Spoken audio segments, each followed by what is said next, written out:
بسم اللہ الرحمن الرحیم۔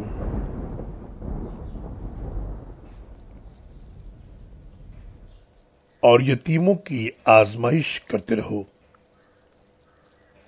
حتیٰ کہ وہ نکاح کے قابل عمر کو پہنچ جائیں، پھر اگر تم ان میں سے اہلیت معلوم کرو تو ان کے مال ان کے حوالے کر دو، ضرورت سے زیادہ اور موزوں اور وقت سے بیشتر، اس ارادے سے ان کا مال نہ کھاؤ کہ وہ بڑے ہو کر اس کا مطالبہ کریں گے، اور جو کفیل کھاتا پیتا ہو اسے چاہیے کہ یتیم کے مال سے کچھ نہ لے، اور جو محتاج ہو اور اپنا حق الخدمت عرف کے مطابق کھا سکتا ہے، پھر جب تم یتیموں کا مال انہیں واپس کرو تو ان پر گواہ بنا لیا کرو،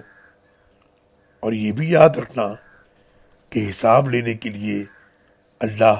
کافی ہے۔ سورہ نساء آیت نمبر 6۔